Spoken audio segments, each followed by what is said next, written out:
ang kantang Forever Young, I wanna be forever young. Maganda yan, pero sa tingin ko, mararanasan natin yan sa piling po ng Panginoon.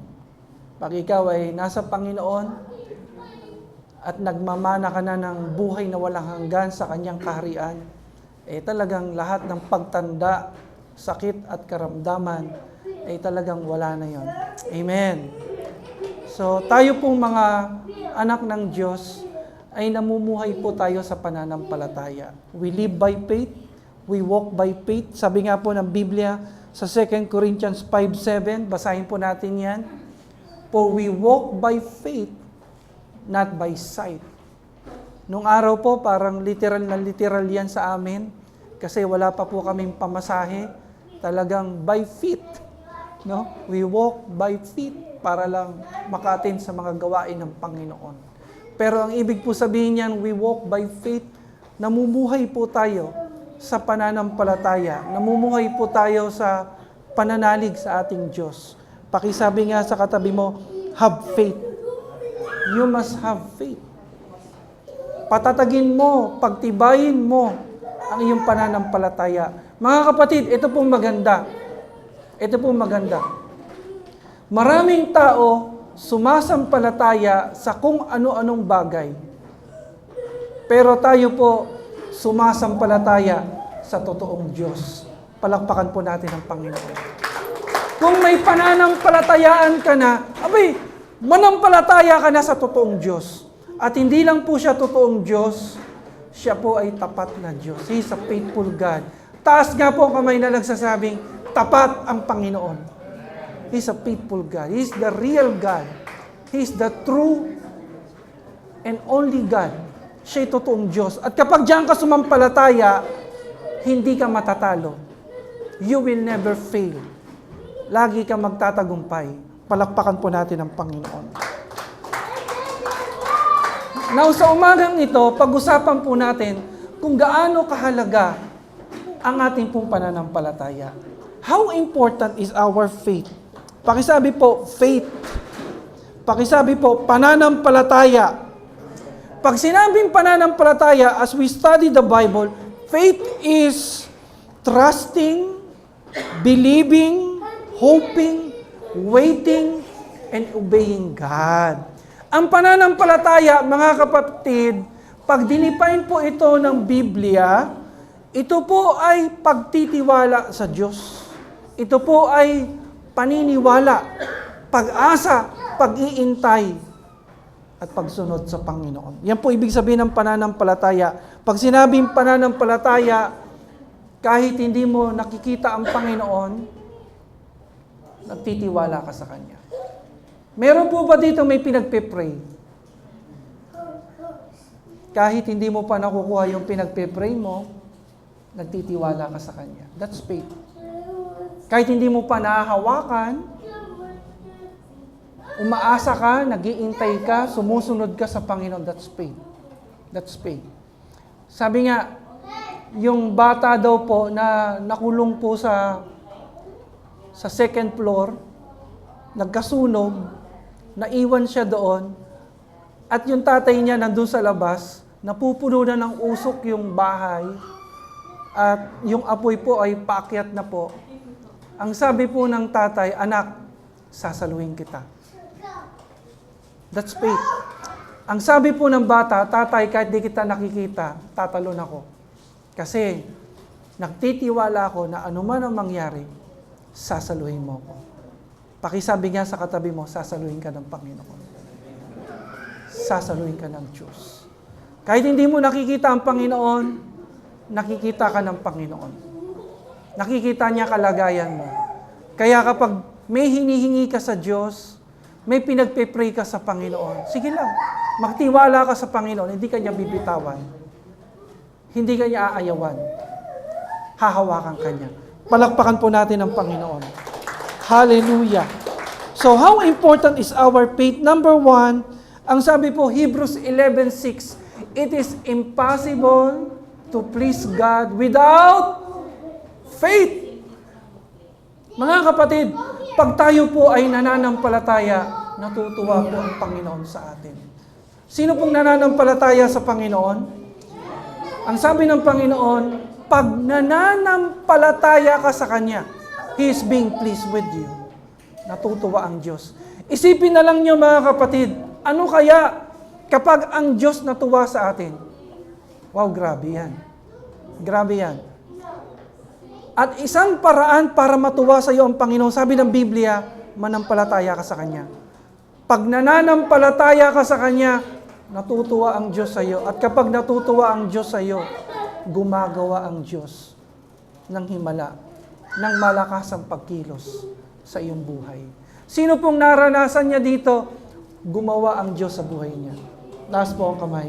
Pwede po ba natin ipalakpak ang mga kamay na yan? Bilang pagpupuri at pagsamba natin sa Panginoon. Salamat Panginoon, kumilos ka sa aming buhay. Salamat. John 3:16, gaano pa po kahalaga ang ating pananampalataya? Ang sabi diyan, for God so loved the world that He gave His only begotten Son, that whosoever believeth in Him shall not perish, but have an everlasting life. Sabi nga po ng mga sa panahon ng Reformation, sola fide.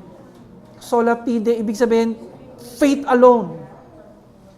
Ang sabi po, gaano kahalaga ang pananampalataya mo? Dahil sa pananampalataya mo, may salvation ka.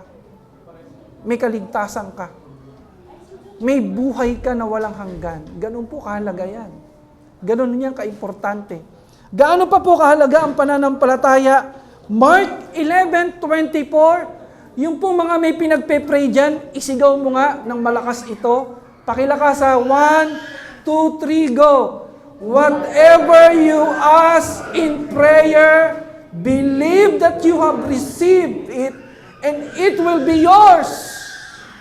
Ano man daw hingin mo sa panalangin na may pananampalataya, manalig ka, maniwala ka na nasa iyo na. Pakisiko ngayon katabi mo, nasa iyo na.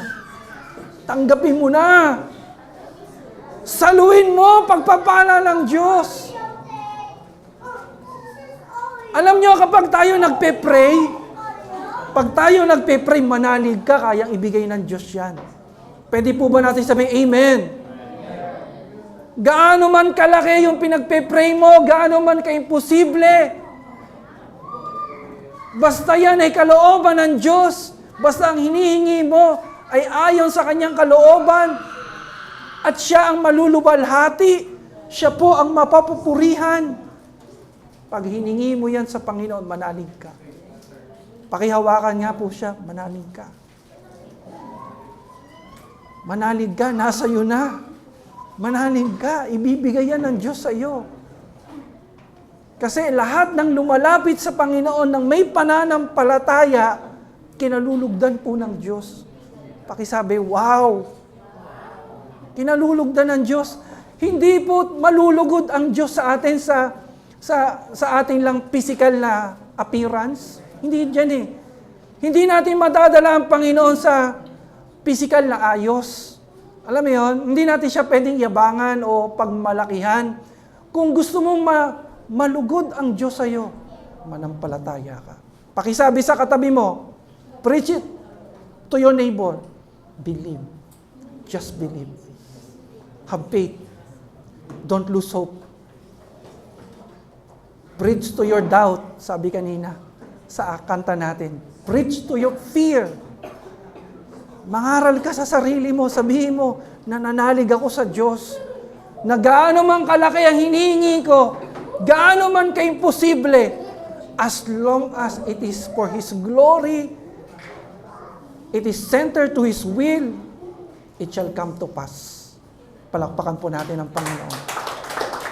Yung mas malakas, yung pinakamalakas, na may kasamang pananampalataya at pagpupuri sa Panginoon ng lahat ng panalangin mo, ng may pananampalataya, ay ibibigay, ipagkakaloob ng ating Diyos. Grabe yung presence ni Lord. Nararamdaman ko sa lugar na ito, may mga pinagpe-pray. May mga pinagpe-pray tayo. Amen. Hindi lang tayo basta magpe-pray. Magpe-pray tayo na may pananampalataya. Amen? Alam mo, kwento ng isang kaibigan kong pastor, meron daw pong isang church na dinalaw siya. Tapos pinag-pray yung may sakit. Alam mo, ang style ng prayer, Lord, kung gusto mong pagalingin siya, pagalingin mo po. Bahala na kayo. Mararamdaman mo yung pag-aalinlangan. Mararamdaman mo kung ikaw yung may sakit at pinagpe-pray ka ng, Lord, kung gusto mong pagalingin siya, bahala kayo.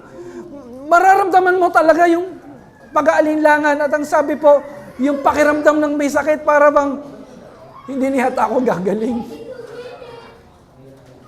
Pero sa church po natin, pag tayo po nag-pray, hindi lang tayo nagpe-pray sa pangalan ng Panginoon. Nagpe-pray po tayo ng may pananampalataya. Pakihawakan ngayon katabi mo, pag-pray mo, pagpapalain ka ng Diyos. By faith. By faith yan. God will bless you. God will heal you. God will completely heal you.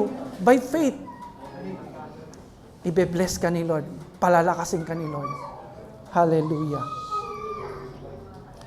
Romans chapter 1 verse 7. Malapit na po tayo matapos. Basahin po natin ng saglit. The righteous will live by faith.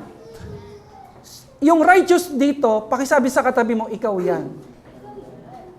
You are a child of God. You are a believer, a follower of Christ. And you are righteous because of His righteousness. Because of His imputed righteousness that is upon you. Nasa iyo ang Panginoon. Ang sabi, paano daw namumuhay ang isang anak ng Diyos? Ang sabi, ang isang anak ng Diyos, sabi diyan, the righteous shall live by faith. Yan po ang sabi. Ayan po yung sinasabi sa 2 Corinthians chapter 5 verse 7 na we live by faith, not by sight. Iisa lang po ibig sabihin yan. Tayo po, tinatawag tayong mananampalataya. Tama po ba na mamuhay tayo ng may pananampalataya? Tama po ba o mali? Tama! Kasi kaya ka nga tinawag na mananampalataya. Pakisabi nga sa katabi mo, bakit ka nag-alinlangan? Bakit ka natatakot? Bakit ka pinanghihinaan? Ha? Bakit ka nagwo-worry? Bakit ka nai-stress? Bakit ka nadi-discourage? Manampalataya ka. Tinawag ka ng Diyos para manampalataya. Hindi kalooban ng Diyos ng isang anak ng Diyos nag-aalinlangan, natatakot, nawawala ng pag-asa. Pakisabi nga ulit sa katabi mo, hindi yan ang calling mo. That's not your calling. Hindi ka dapat ganyan. Mananampalataya ka ni Kristo. Dapat ang isang mananampalataya ni Kristo, dapat mabuhay siya ng may pananampalataya. Tama o mali? Tama. Hallelujah. Kapag ang kasama mo sa bahay para bang nag-aalinlangan, hindi na yata ako mabubuhay. Nag-aalinlangan yan. Hindi na yata ako makakatayo. Hindi na yata ako makakapagpatuloy sa paglilingkod. Huwag kang mag-alinlangan. Bumangon ka, kapatid, at magpatuloy sa Panginoon. Amen! Amen!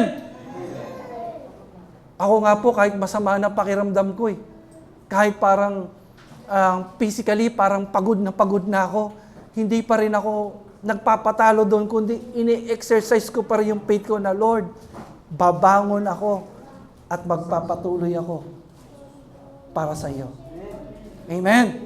Dapat ganun Hindi yung pag kinamusta ka ng doktor o kamusta ka, Dok, mukhang hindi na yata ako mabubuhay. Huwag ganun. Kundi pag kinamusta ka ng doktor o kinamusta ka ng mga kaibigan mo, sabihin mo, God is good. Ang Diyos ay mabuti. Amen po? Tama po ba yun? Kasi confession of faith yun. Sabi mo, God is faithful. God is good. Hindi nagpapabaya ang Diyos. Hallelujah. Hallelujah. Now, how to live by faith for God?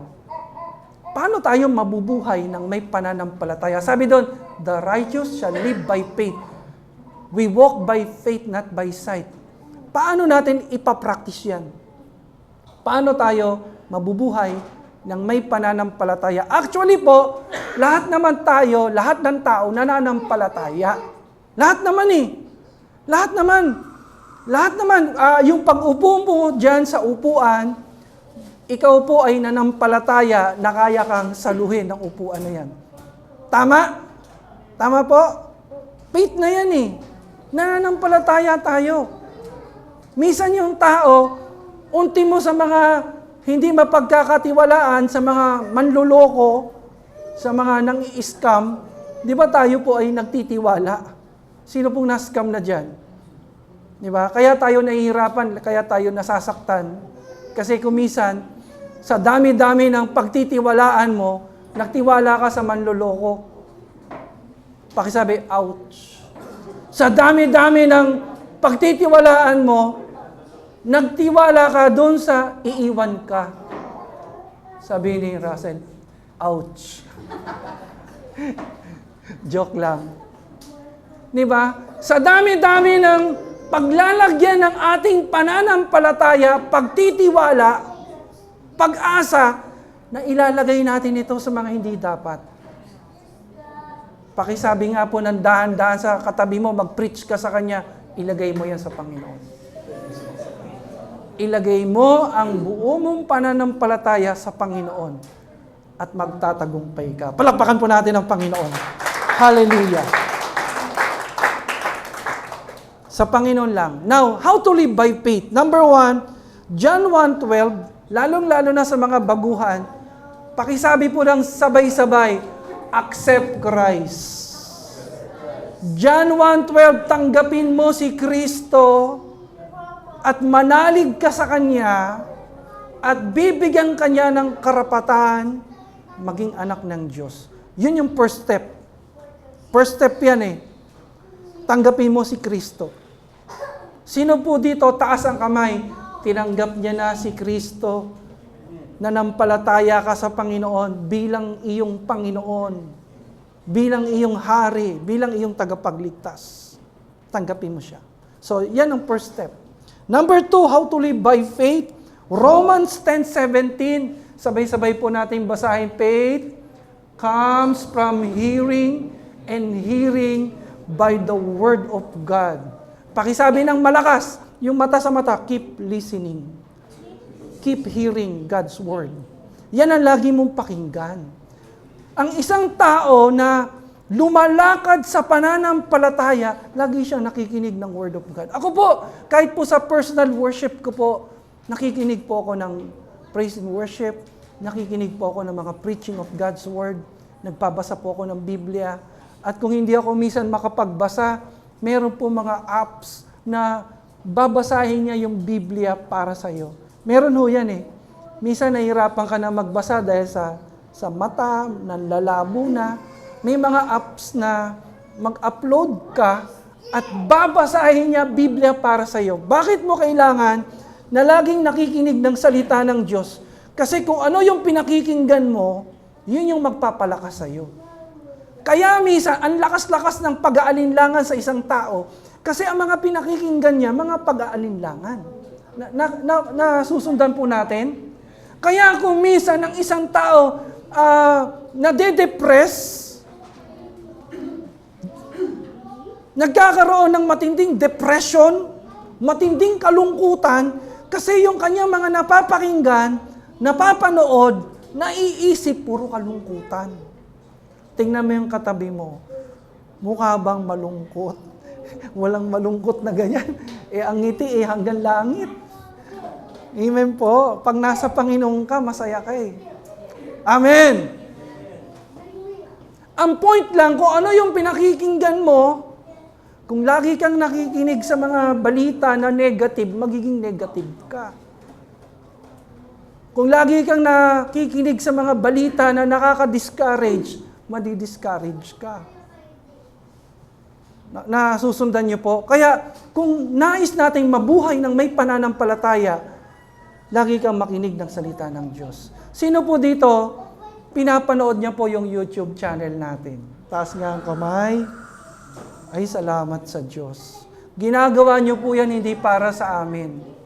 yung praise and worship natin na naka-record, yung preaching of God's Word natin na naka-record. Sino po dito, ultimo po yung page ng ating church, sinisilip mo yan. Tinitignan mo yan.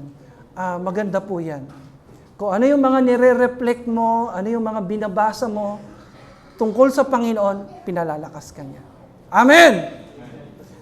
Okay, to be more specific, halimbawa, mag-asawa kayo, pakinggan nyo at panoorin yung mga salita ng Diyos o mga testimony about couple, about victory, about success, ay makakatulong po. Kung negosyante ka, single ka, ano man ang kalagayan mo sa buhay, may mga salita ng Diyos na para sa iyo, na magpapatatag sa iyo. Pakisabi po, praise God. How to live by faith? James 2:7, ano pong sabi diyan? Faith without action is dead. Pakisabi yan sa katabi mo, faith without action is dead. Patay. Patay yan, patay. Patay ang pananampalataya na walang kalakip na gawa. Amen? So, how to live by faith? Yung faith mo, lagyan mo ng action. Pakisabi, action! Lagyan mo ng action. Anong ibig sabihin ng action? Sundin mo salita ng Diyos. Sundin mo kalooban ng Panginoon. Sundin mo yung example ng Panginoon. Sundin mo mga salita ng Panginoon. Yan yung action.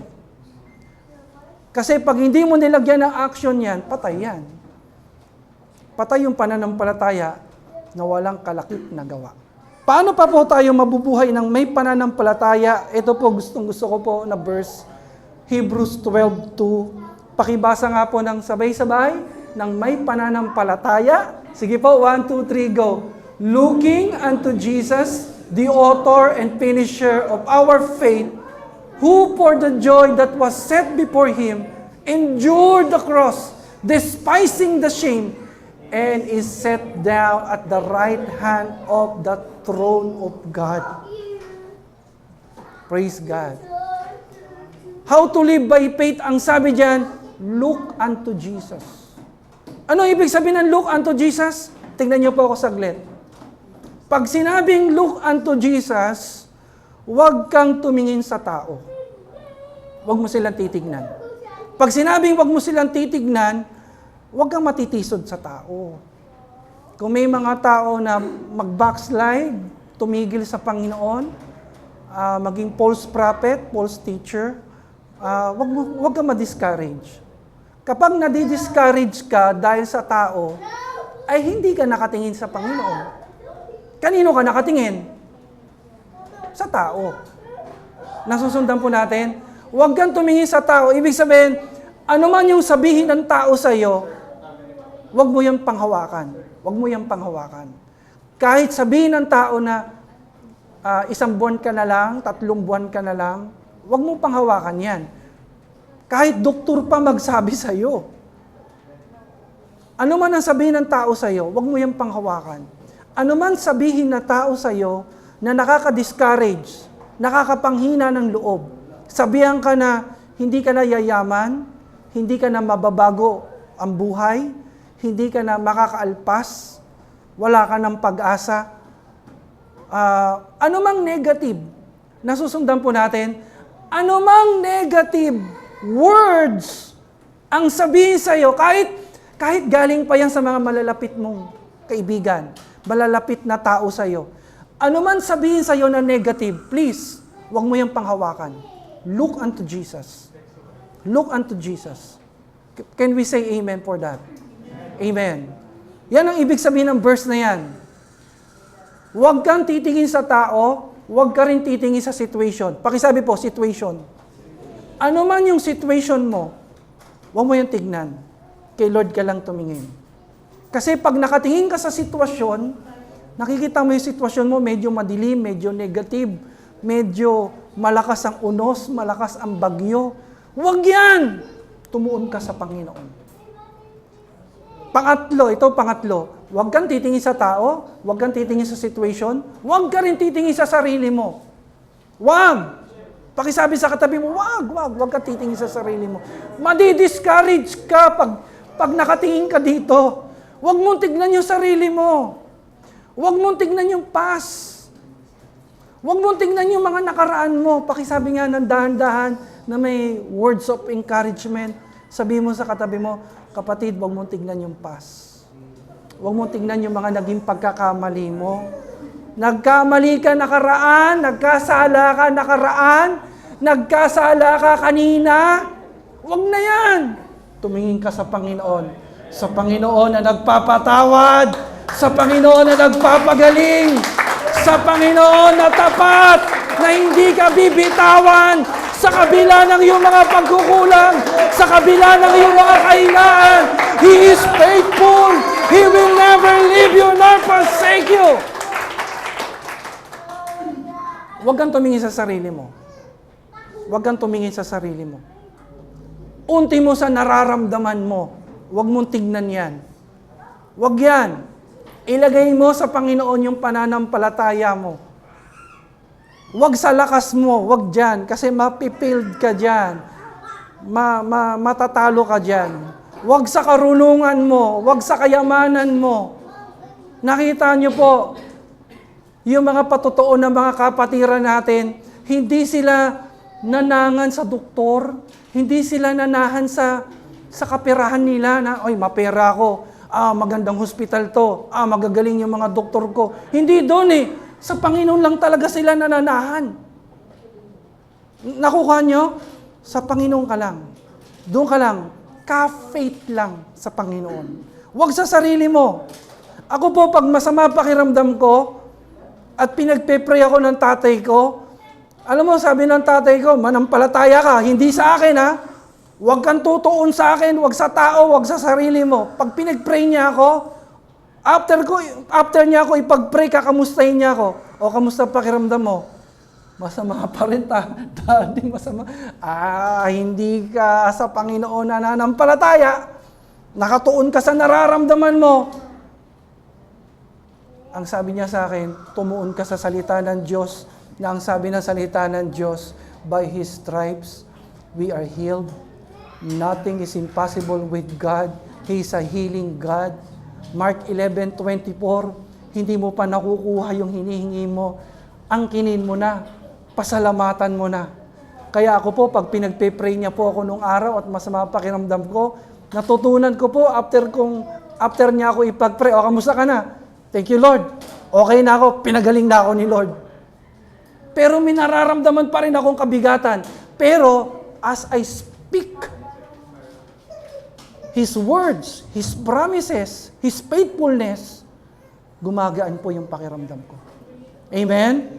Kasi sabi ng Bible, let the weak say, I am strong. Let the poor say, I am rich. Hindi sinabi ng salita ng Diyos, pag masama pakiramdam mo, sabi mo masama. Pag naghihirap ka, sabi mo naghihirap ka talaga. Kundi sabihin mo salita ng Diyos. Sabihin mo yung pangako ng Diyos. Sabihin mo na ang Diyos hindi magpapabaya. That's faith. That's faith. How to live by faith? Looking unto Jesus. Ang sabi doon, the author and finisher of your faith. Huwag sa tao. Huwag sa situation. Huwag sa past. Huwag sa anumang bagay o material na bagay. Huwag dyan. Kundi sa Panginoon lang. Sino po dito nangangako sa Panginoon lang siya mananampalataya? 100%? 100% po yan. Taas nga po ang kamay, dalawang kamay. Yung nagpa-promise, nananampalataya, nakikipag-covenant, na Panginoon, sa'yo lang ako mananampalataya. Sa'yo lang ako magtitiwala. Palakpakan po natin ang Panginoon. God is being pleased. At kapag nalulugod ang Diyos, may pagpapala ang Diyos. May pagpapala ang Panginoon. Now, as we end, meron po akong gustong iwanan sa inyo na isang klase ng pananampalataya na prayer ko, magkaroon tayo nito lahat. Ito po yung tinatawag na unwavering faith. Unshakable faith.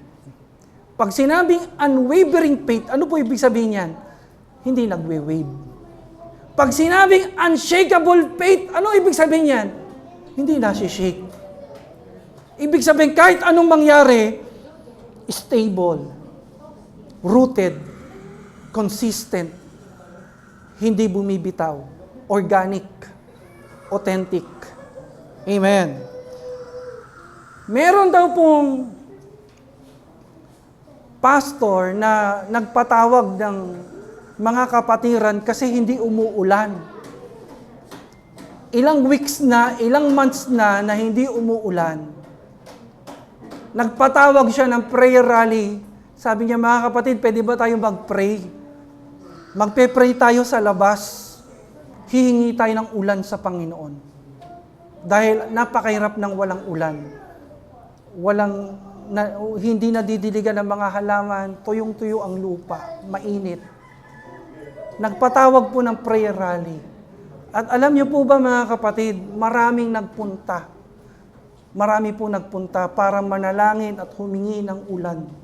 Pero iisa lang po yung may dala ng payong. Yung pong batang babae. Siya lang po yung may dalang payong. Alam niyo kung bakit?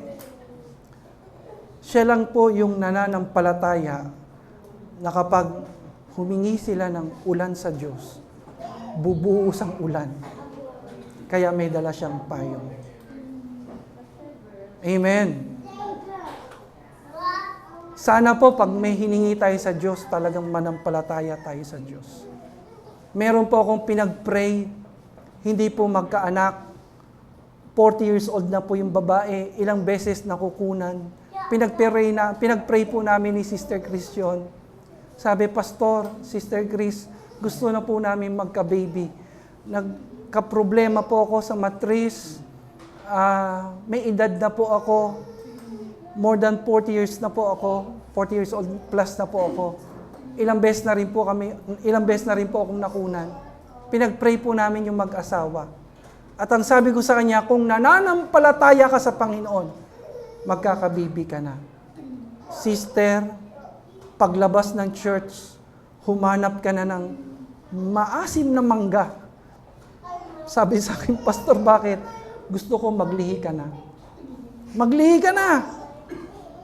Kahit hindi pa kayo nagsisiping, manampalataya ka na ibibigay ng Panginoon yan. Amen? That's faith kasi.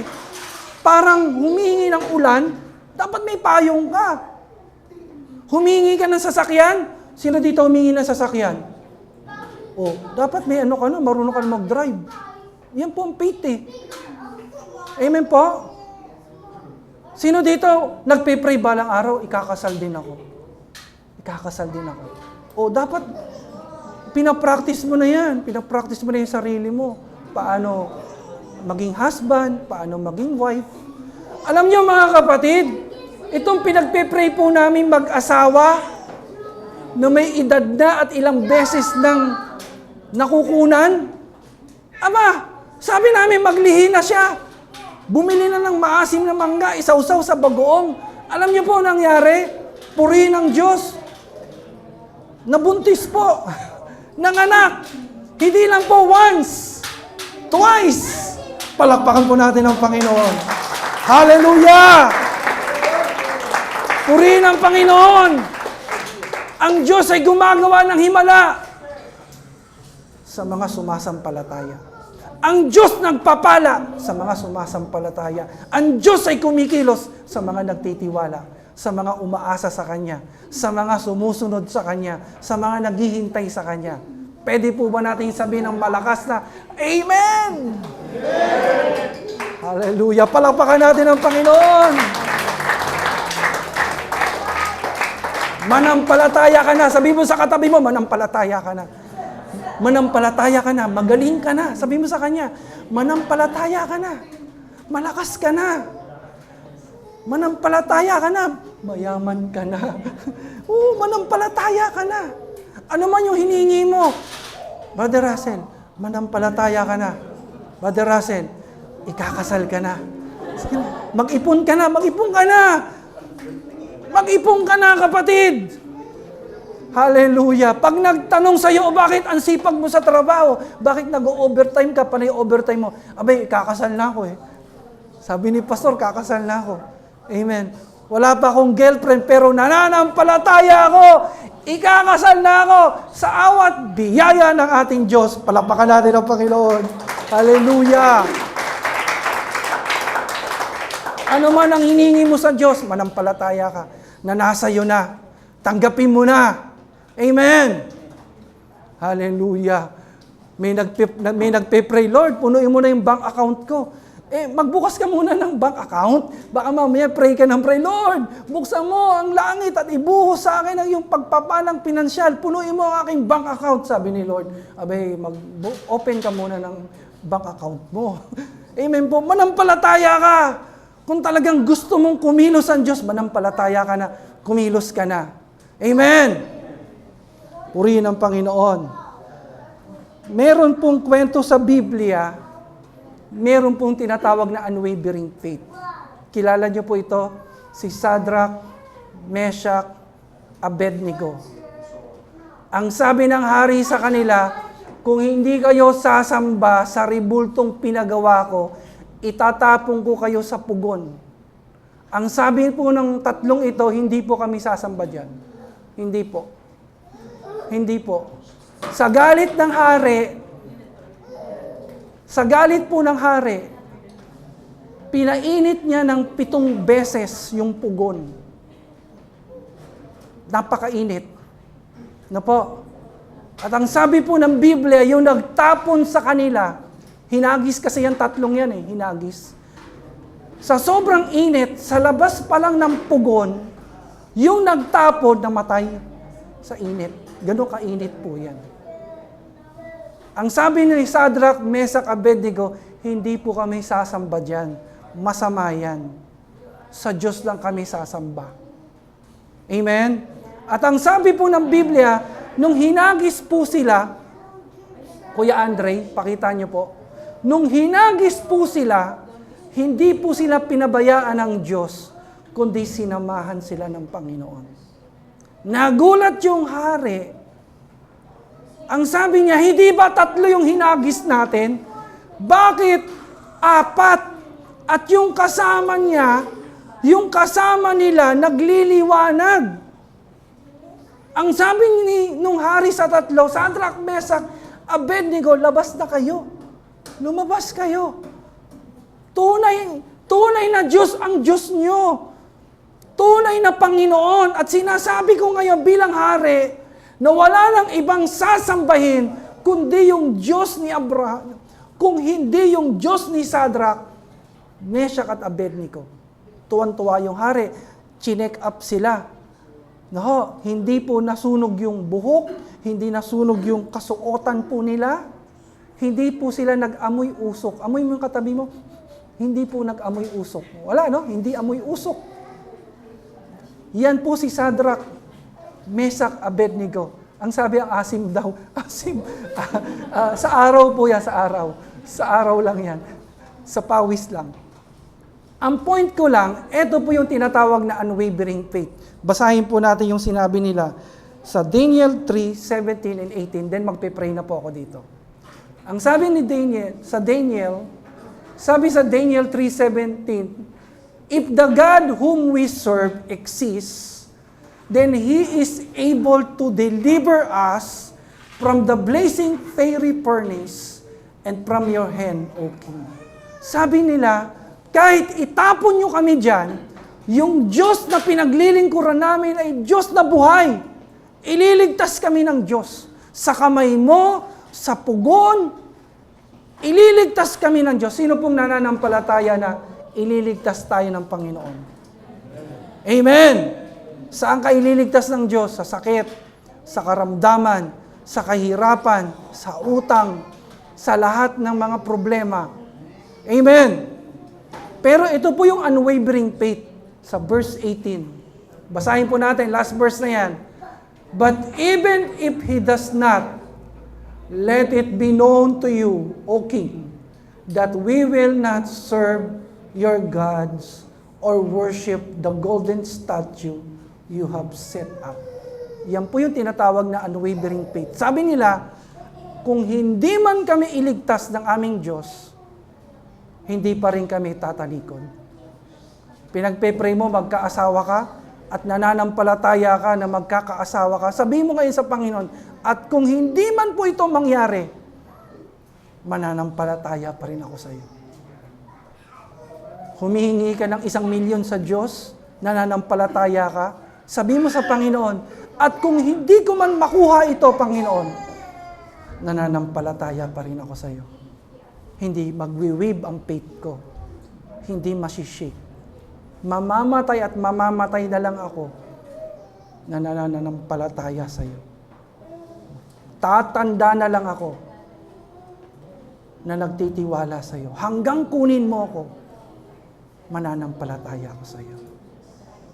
Palakpakan po natin ang Panginoon. Tanggapin niyo ang biyaya at pagpapala ng Diyos sa mga sumasampalataya sa Kanya. Sa pangalan ni Jesus. Amen.